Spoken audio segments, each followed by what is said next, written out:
Viajeros, bienvenidos a Auschwitz-Birkenau. Acabamos de cruzar la puerta principal, una puerta muy famosa con un letrero que dice en alemán: el trabajo te hará libre. Esa frase la podemos ver también en otros campos de concentración, pero esa es probablemente la más famosa. Un dato curioso es que ese letrero no es el original. Hace unos años el original fue robado. Alguien entró en medio de la noche, lo cortó y se lo llevó. Afortunadamente fue recuperado. El recorrido generalmente se puede hacer en grupo o de forma individual. Esta parte de los barracones es donde estaban los prisioneros. Y les voy a ir contando poco a poquito las historias de este lugar. Aunque Auschwitz-Birkenau se convertiría en el campo de exterminio en masa más grande de la historia, los orígenes de este lugar distan mucho de su macabro final. La historia de Auschwitz se remonta a 1940. El comandante de la SS, Rudolf Hess, quedó a cargo de construir un campo de concentración para 10.000 personas en el sitio donde se ubicaban unas barracas militares polacas abandonadas. Allí construyó lo que se conoce como Auschwitz I, la primera etapa del proyecto y donde comienza el recorrido. Auschwitz tuvo como objetivo principal no la concentración de judíos polacos, sino la de prisioneros políticos que representaran una amenaza a la ocupación alemana en Polonia. Se seleccionó este sitio por motivos de ubicación debido a la abundancia de recursos que había a su alrededor. En 1941, Heinrich Himmler, el jefe de la SS, ordenó triplicar el tamaño del campo y construir uno nuevo cerca de Birkenau para albergar a otros 100.000 prisioneros que serían usados como mano de obra forzada en las fábricas cercanas y construirían un complejo industrial de la farmacéutica IG Farben. Con el tiempo y el avance de la guerra, el campo modificó su objetivo. Con la llegada de los primeros judíos en 1942, los planes macabros de la solución final comenzaron a ejecutarse. Quienes llegaban a Auschwitz tenían su destino escrito en el aire. La primera parte del recorrido se hace en esta zona que se llama Auschwitz I. Por barracón podría haber 700 o 1.000 prisioneros. Ahora los barracones, algunos de ellos están convertidos con exposiciones, y acabo de entrar a una que es el bloque 4, en donde te muestran todo el recorrido que tendrían los prisioneros al llegar a Auschwitz.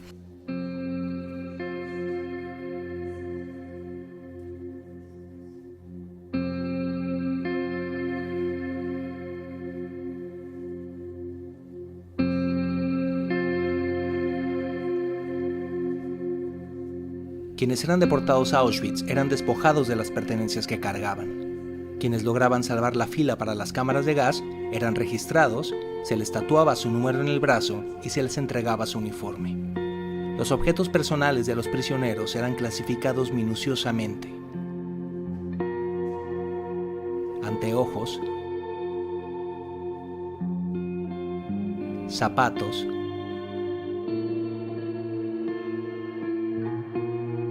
cepillos de dientes, rastrillo, artículos de aseo, prótesis.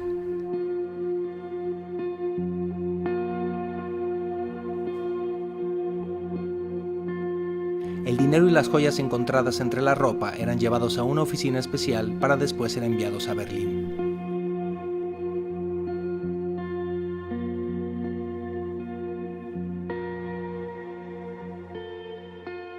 Es impresionante, hay una sala en la que no se pueden tomar fotografías, en donde hay 2 toneladas de cabello humano, porque al llegar los prisioneros les cortaban el pelo. Ese cabello tenía fines industriales, es decir, lo vendían, con ese cabello humano se hacían telas, se hacían cuerdas de zapatos, y nada, no tengo palabras para decir. Esa sala es muy impresionante y vamos a seguir conociendo la historia.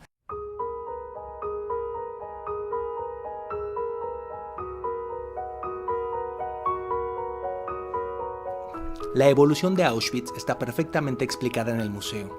Las habitaciones pasaron de suelos de paja a colchonetas de paja y luego a literas para albergar aún a más prisioneros. Comían 3 veces al día. En la mañana medio litro de café o té, al mediodía medio litro de sopa de verduras y por la noche pan negro con margarina.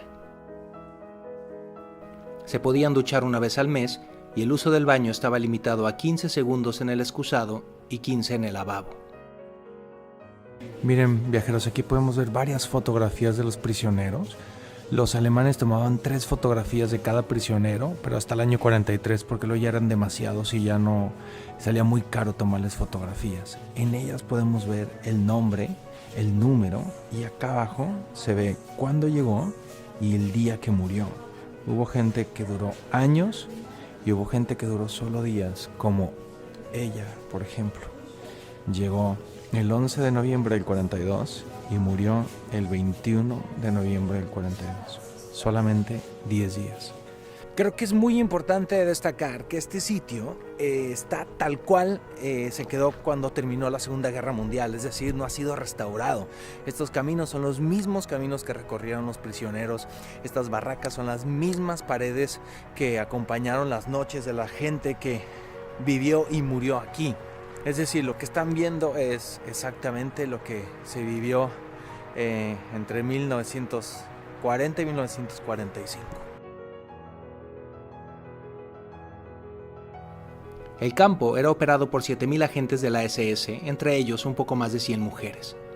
Tenían un teatro, un cine y una cantina. La vida en Auschwitz para los agentes de la SS ocurría casi de forma normal.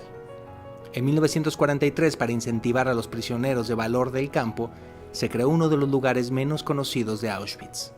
Por ejemplo, en el bloque 24A, una cosa que poca gente sabe es que en algún momento del campo se usó como un burdel, como un prostíbulo.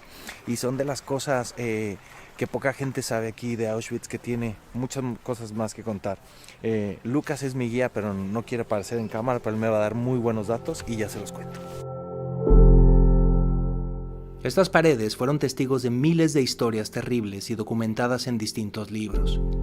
Una de las más espeluznantes es la del Dr. Joseph Mengele, un médico que experimentaba con niños, especialmente con gemelos, para obtener información sobre la herencia genética. Cuando uno de los gemelos moría por sus experimentos, inmediatamente asesinaban al otro con una inyección al corazón para poder practicarles la autopsia al mismo tiempo y proceder con sus estudios.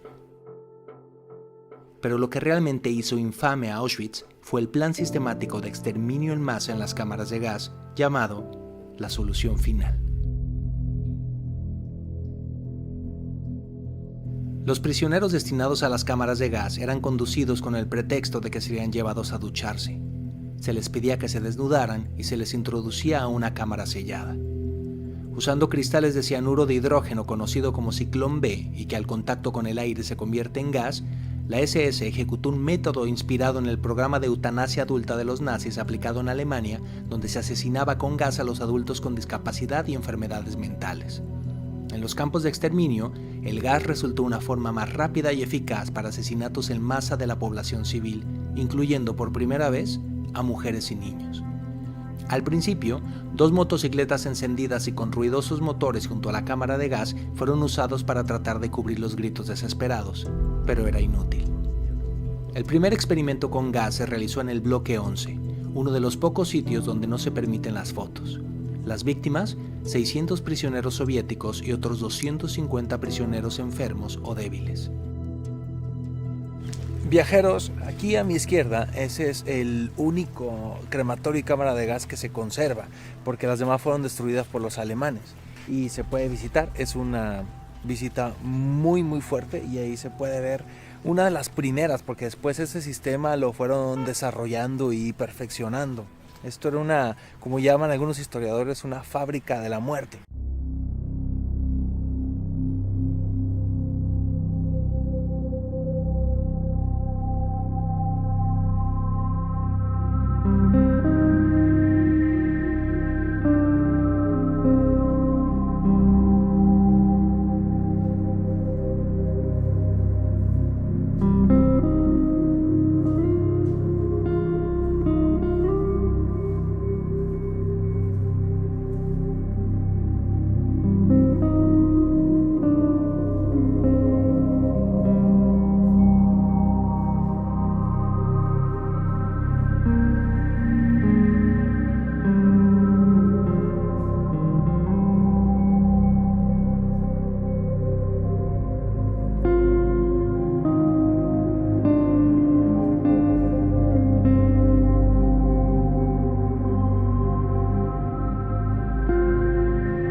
esto es una espeluznante maqueta de cómo funcionaban las cámaras de gases y los crematorios.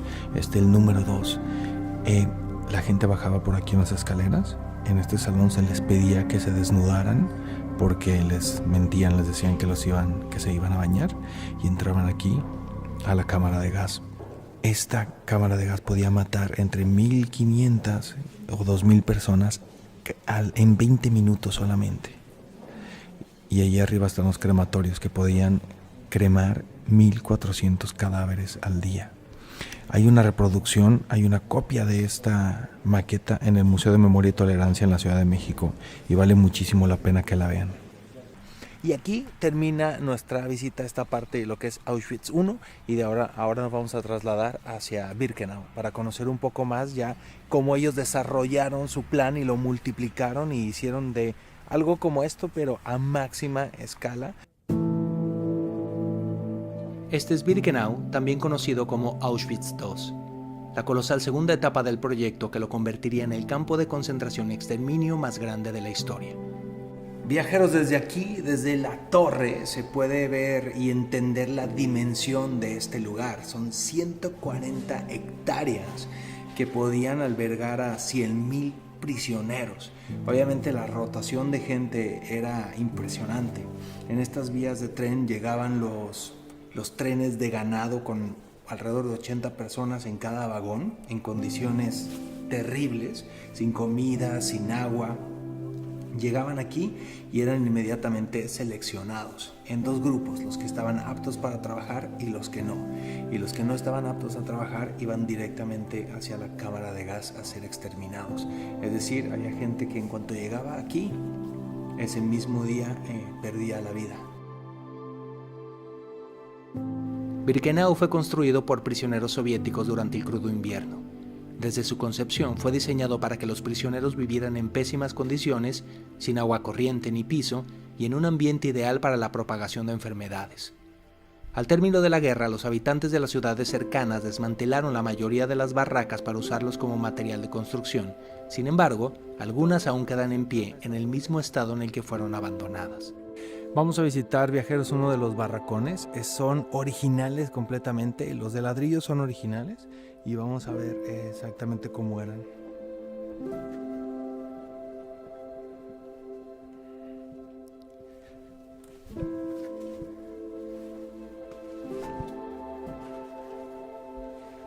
En estos barracones cabían entre 700 y 1,000 prisioneros a la vez. A veces también dormían en el suelo. Sobre estas tablas había paja y aquí dormían las personas, entre 4 y 5 personas por cada uno.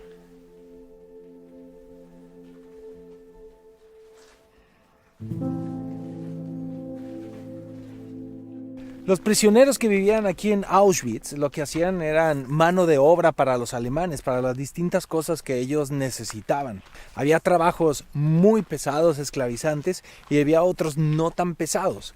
Uno de los trabajos probablemente menos pesados era trabajar en Canadá, que así se le llamaba a un sector aquí de Auschwitz donde se llevaban todas las pertenencias de los prisioneros cuando llegaban. Y entonces hay personas que tenían que trabajar ahí, y lo que hacían era buscar dentro de la ropa todos los recovecos, las cosas de valor, diamantes, joyas, dinero, porque obviamente estas personas llegaban aquí con todo lo que tenían. Todas estas pertenencias que se recolectaban, digamos que se usaban por una especie de reciclaje macabro. Obviamente el dinero y el oro se iban al Banco de Alemania, pero los zapatos, por ejemplo, se mandaban a empresas alemanas para fabricar otras cosas que fueran de utilidad para la guerra. Obviamente muchísimas de esas prendas y pertenencias se quedaron aquí y forman parte, por ejemplo, de las exhibiciones que están en Auschwitz I, y muchas de ellas, como eran tantas, eran una enorme evidencia de los crímenes que aquí se cometieron. Así que esa parte de Canadá, los alemanes la quemaron. Ahí están las vías del tren especialmente construidas para este campo, y eso que podemos ver es uno de los vagones que se utilizaban para transportar a la gente. Como les dije hace rato, no eran vagones de pasajeros, eran vagones que se usaban para el ganado. Aquí llegaban los trenes, toda esta era la plataforma de selección. Aquí se paraba el doctor y elegía rápidamente, nada más de ver a la gente, quién se iba para la izquierda o para la derecha. Si te tocaba irte a la derecha, ibas a los barracones en donde vivirías y trabajarías, y si te tocaba a la izquierda, tu destino era la cámara de gas. Las cámaras de gas en Birkenau abrieron en 1943 y se convertirían en la máxima expresión del horror de Auschwitz. En total, había 4 cámaras de gas y crematorios en Auschwitz, lo que requería una minuciosa organización. El trabajo duro era realizado por los Sonderkommando, un grupo de prisioneros judíos que eran los encargados de recoger y cremar los cadáveres. Los crematorios incineraban entre 1.000 y 10.000 personas por día. Hubo épocas en que los cadáveres eran tantos que se vieron en la necesidad de excavar fosas para incinerarlos, fosas aún visibles hoy en día.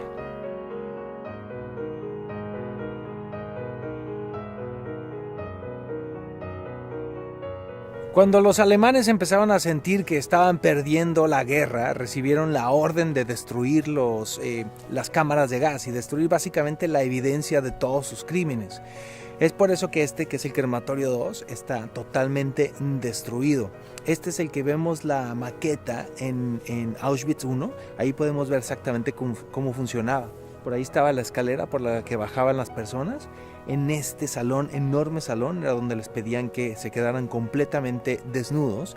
Y luego pasaban al salón de acá, que es la cámara de gas, y se les arrojaba el ciclón B. En más o menos unos 20 minutos quedarían muertos todos, se ventilaba la cámara de gas y luego se pasaban los cadáveres a esa zona de ahí, donde se les cortaba el pelo, se les quitaban algunos dientes de oro, cosas de valor que tuvieran en el cuerpo, y ya se cremaban. El número exacto de víctimas de los campos de exterminio no se sabe. Todo lo que hemos leído son estimados y a lo largo de la historia han cambiado de número por distintos historiadores y estudiosos. Esto desafortunadamente ha dado pie a muchas personas, es increíble el número de personas que creen esto, que sostienen que el holocausto es una mentira. Y bueno, también hay gente que cree que la tierra es plana y otras cosas un poco raras, pero creo que esto es demasiado serio y grave como para estarlo dudando.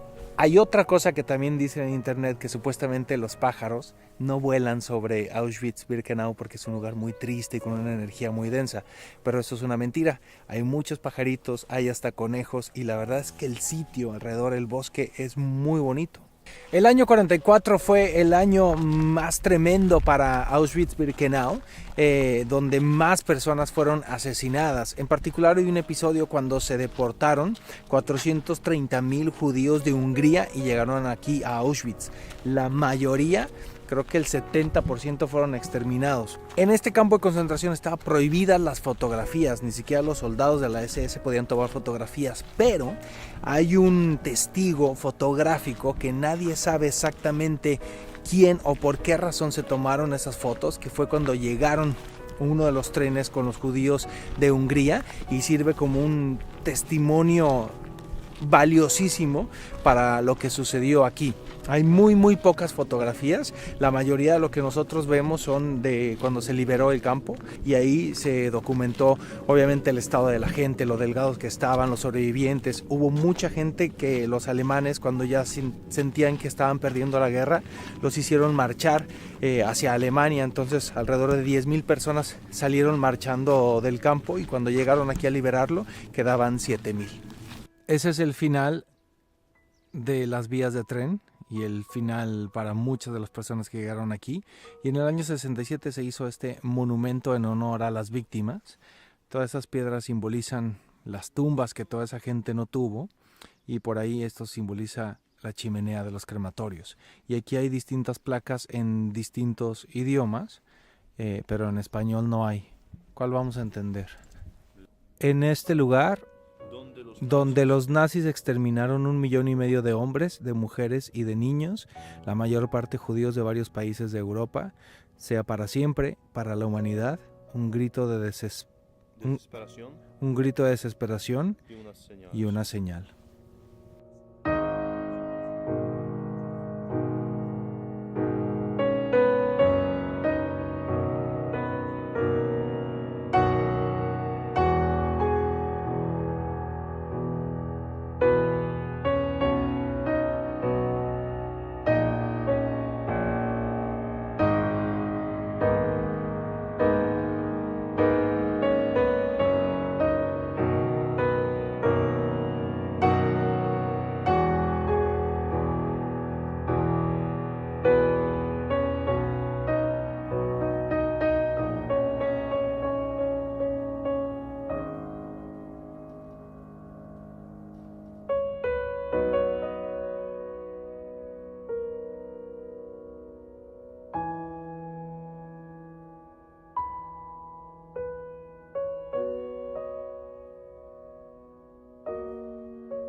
Viajeros, he terminado mi visita a Auschwitz. Quiero agradecerle a Lucas y a la gente del museo por permitirme grabar este recorrido. Quiero compartirles algunas reflexiones. Una visita a un lugar como este estaría, si tuviéramos que poner etiquetas, catalogada dentro de lo que le llaman el turismo negro. Pero el turismo negro no necesariamente es algo negativo, es visitar un lugar en el que ocurrió una tragedia o sucedió algo no necesariamente positivo, pero del que podemos aprender. Y yo creo que esa es la razón de que este lugar se preserve, no solamente para mantener la memoria de las víctimas, sino también para que las nuevas generaciones conozcamos lo que sucedió, porque en unos pocos años ya no va a haber nadie que nos pueda contar de primera mano todos estos cosas tremendas que sucedieron en la Segunda Guerra Mundial.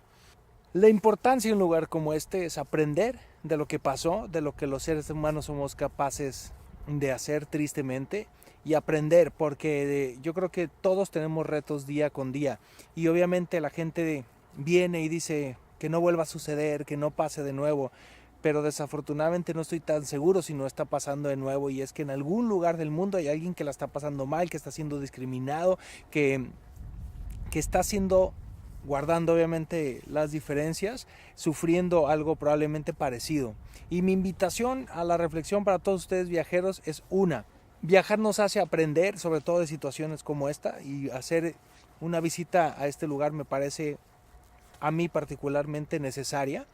Y dos, es preguntarnos, porque es muy fácil señalar, sobre todo hoy por hoy con las redes sociales, que hay tantos valientes por ahí que se la pasan juzgando y señalando, y al final lo que sucedió aquí, lo que sucedió en este lugar, estaba movido por un grupo de gente, movido por una ideología. Ellos lo hicieron totalmente convencidos de que lo que estaban haciendo era lo correcto y lo mejor para el mundo, o por lo menos para su mundo. Y hoy por hoy hay gente que tiene ideologías que piensan probablemente diferente, pero que tienen la misma base. Mi pregunta es, porque todos tenemos una ideología, todos tenemos una manera de pensar, es pensar si nuestra visión del mundo incluye a todos. Y cuando digo incluye a todos tal como son, sin cambiarlos, a gente que opina distinto a nosotros, a gente que tiene otra religión, a gente que tiene otra orientación sexual, a gente que tiene otro color de piel. Y esa es la pregunta, viajeros. Pregúntate tú si tu visión del mundo incluye a todos. Y con eso creo que podemos dar por terminada esta conmovedora visita. Comenten todo lo que quieran y gracias por ver mis videos. Mi último día en Polonia. Muy buenos días, viajeros. Ahora sí vamos a recorrer el casco histórico de Cracovia, declarado Patrimonio de la Humanidad por la UNESCO. A ver, voy a probar una delicia local, ovuva janek, y que además se hizo muy famoso por un libro que luego se hizo película por Steven Spielberg y que ganó muchos Oscars.